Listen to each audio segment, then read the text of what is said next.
Well, I got a nice little package in the mail from Serge, and I won't even try to pronounce his last name here. He's in Ukraine, and this is a do-it-yourself kit for 222 megahertz to 28 megahertz transverter, which he advertises on YouTube. So I decided to buy one, $125 kit or so. See what we got in here. We of course have some instructions, some pictures of the equipment, boards, schematics, and so forth. Most of it's in English, but some of it is in Ukrainian, presumably.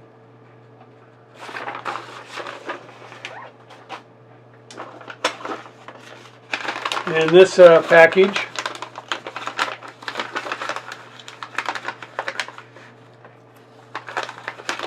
we have a bunch of parts,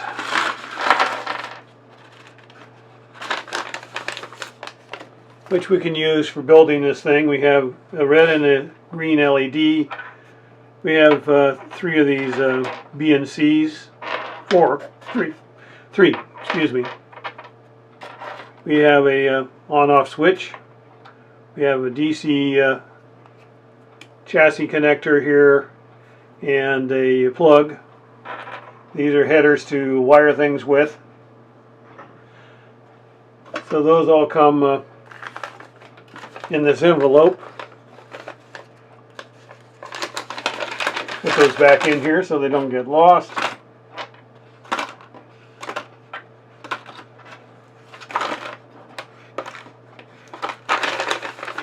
Put those aside. I also went down to the hardware store and got some nylon spacers here. These are to keep the PC board from shorting out. There's some traces on the back side of the board when we mount the board into the case.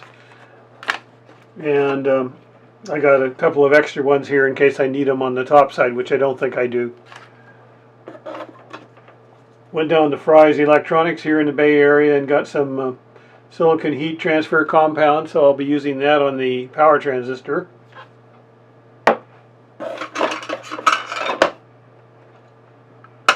Got a nice box here to put things in. This will probably be mounted in here like this. And you can see the board here comes complete. You can see the area here where you might have problems with metal washers hitting the traces on this side. So I presume that's why he wants that isolated. This mounts, of course, directly down on the heatsink, so to speak. And there's 2 screws plus 1 for that one. And these are for the header pins to go into for connecting the input and the output side of the board here. Some nice tuning inductors here, and I guess these are level setting. Not sure what this jumper is yet. I'll have to look at the instruction sheets to find out. And this fits on here like this, and then is held in place by these screws on this end piece. Not sure I like the plastic here, but that's what I've got, so we'll go with it for the moment. If there's problems, we'll have to do something different. This is a plastic bag that some of the parts came in. Well, I think it was actually the PC board. This is the attenuator board that comes with comes with this kit. It's a bunch of looks like 1 watt maybe chip resistors that let's see, it looks like they're all, what are they, 200 ohms? Yeah, look like they're 200 ohms. So he's series and parallel those to get up to the I think it handles up to 12 watts. I don't think that would be CW, but anyway, 12 watts PEP. And probably you should be running less than that into this board. It has relays here to switch around to the output at 28 megs, of course, or to the transverter here, and a pot to set the level coming out of this attenuator board. I believe this goes up up to 30 dB. So you can get your, say, set the thing to 5 or 10 watts on your transceiver. Most of them will do that today. And then use this board to get it down into the probably 5 to 10 milliwatt region to properly drive the power amplifier, the transverter and the converters and so forth. So that's pretty much what the kit is. And as I build this thing, I'm going to take some more videos, and I'll let you know how things turn out and how I figure out I want to mount the various things here. There's no instructions on where to mount things. This is, like I said, a do-it-yourself kit. And so I'll come up with a scheme to see what happens. Well, I managed to get some hardware for this project. I'm using 440s on this board because there's almost enough clearance here and here, but not quite enough. So if you look at those carefully, you'll see it could short out there and here. So I will be putting these washers on this to prevent any shorts from occurring. And then I'll just take these off here. I just put them on there to see what the clearance was.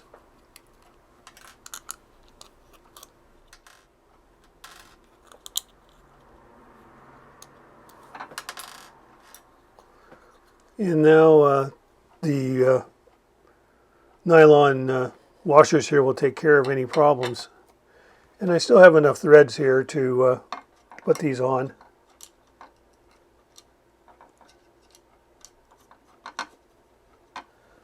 Although it looks like I might need a little better screw, a little bigger, longer. I'll look to see if I have some. Although, I don't know, these are fairly close.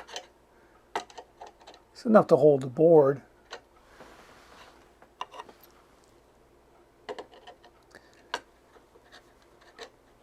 I would imagine that this clearance problem has to do with the fact that the metric system is used in Europe, and these are 440s. Probably the number 3 or whatever they have in Europe in the metric size. The hardware probably fits these boards better than this. But anyway, you can see we have enough clearance here, we have enough clearance there, and all the way around. So that is good enough, and this board is not very big, so I don't think I'm going to worry too much about the fact I don't quite get threads through this nut all the way. So there, that board is mounted, but I do have to put the cables on here, and I'm going to put a connector here, and a connector here, and a connector here, well actually here, for this board to be the attenuator board and relay switching between 28 megahertz straight through and going to the transverter through the attenuator. Here we have a stack up of the screw here. You can see the nut down there and the nylon washer of the board, and then this top one. What I could do, since I don't have any slightly longer screws, is I could take that washer and sand it off a little bit, or I could take the lower nut here and do the same thing. But at the moment, for test purposes, I'm not going to do that. In fact, I may not do it at all, because this is a very light board, and this should hold it perfectly fine. Here we have the layout for this attenuator board. You see this relay is to the HF radio, 5 to 10 watts max, push to talk input, VHF on and off switch, so that'll be all on the top cover here. Power level adjustments right here, and the HF antenna will go out that way for 28 meg operation. Push to talk to the transceiver board will go off to a pin here. The transverter IF input will go off here. So we will have probably right here we'll have an RCA to plug into, and here we'll have a BNC here, and a BNC there. And the 12 volts will go to the transverter and turn the board on and off as well, even though the push to talk is here. I mean, the 12 volts is coming in here, and the switch will be over here. So that's how the layout's going to go. This is the main board for this product. It has all of the transverter functions on it. As you can see, if I use this 440 screw here, we'll show you what the clearances look like here. Obviously we have some problems hitting some components right there. If you use that big of a nut. And on this side the same kind of thing. As you see, it covers both of those traces.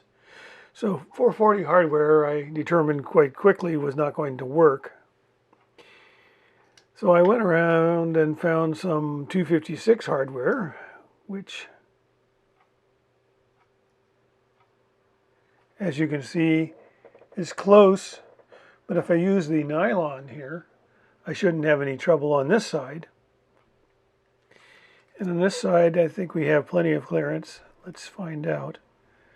And it looks like we're in the clear on this side with no particular problem. This end of the board, same thing.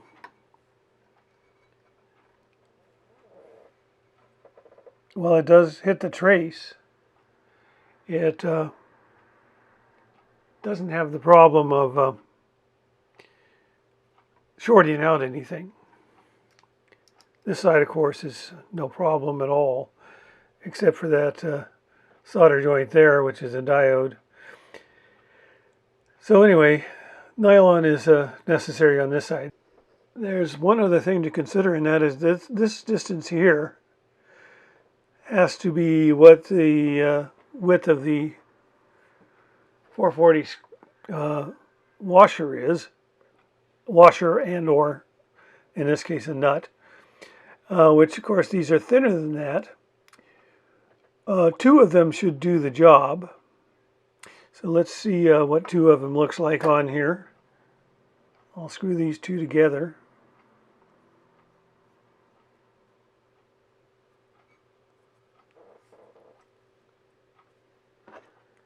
And, well, I'm going to have to go down to the end here.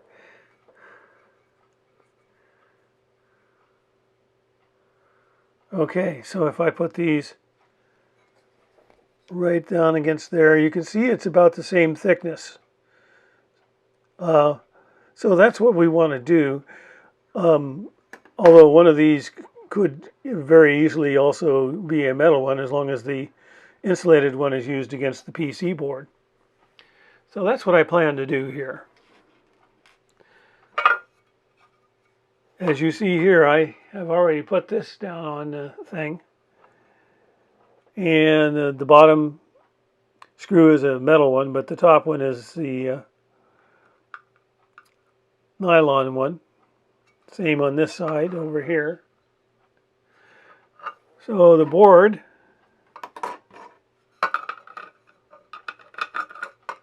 sits nicely on those. And this sits nicely on the heatsink here. So I can just screw down first the nylon screws here, like these. And then if I want it a little bit more firm, I can put some regular metal ones on top of those. Don't think it's necessary, but it could be done. So that's what I plan to do here. The other thing I have to do is put some of this heatsink compound on this transistor. This tape is to try to keep this thing sealed fairly well. We'll open it up, and this is the white type metal oxide. I need something to spread it around with. This looks like it might do the job. So we get about that much and spread it around on the transistor.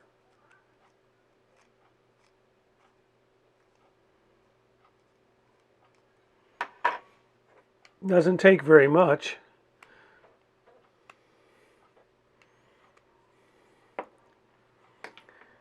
And this is not something you should handle.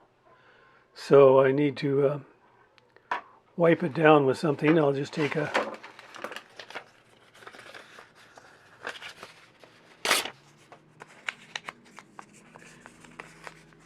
piece of paper here and fold it up.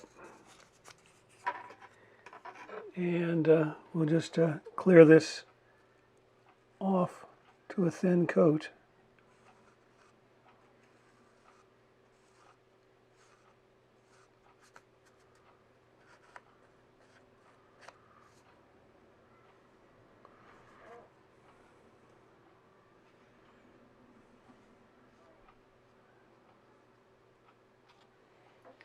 And that's about all it really takes.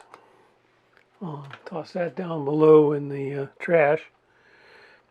And this goes on here like this. That one over that one, that one over that one. And then we want to align this hole so that the screw that we're going to use here, and this needs to be grounded at this end, so this screw is going to come up through the part.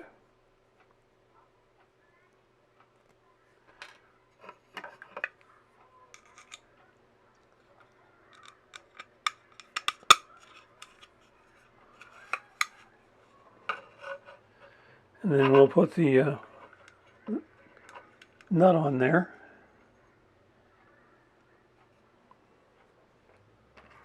It takes just about anything to turn this with. It's tight quarters, so you've got to sort of get it started. And then probably take something like this to, I'll actually get something a little thinner like these needle nose. Well, let's see, let's do this. Let's put this way and come in from the other side with a screwdriver.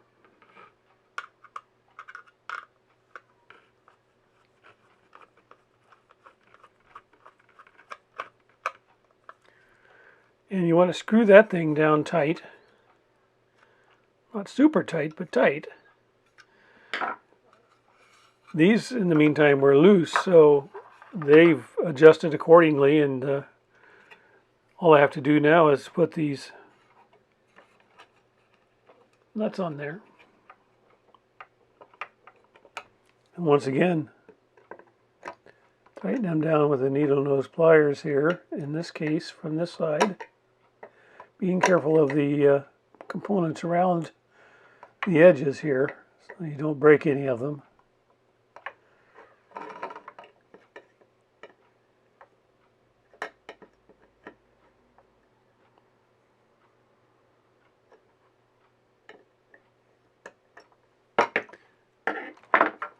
Now notice that I've kept this clear and it's not touching anything there or here. It's real close here, so a metal one would not be good there. This is down against the metal against metal with just the heatsink compound between. And this has been screwed down hand tight. And notice that these two plug-ins where the cables will come on are also, I've offset this, so this is in the center, and these are such that you can plug something onto them with no trouble. So you can plug in here and you can plug in here. So that's my philosophy here. Again, I'm sort of flying blind here, but it seems to make sense to me. So here we have our two boards, This is the transverter board.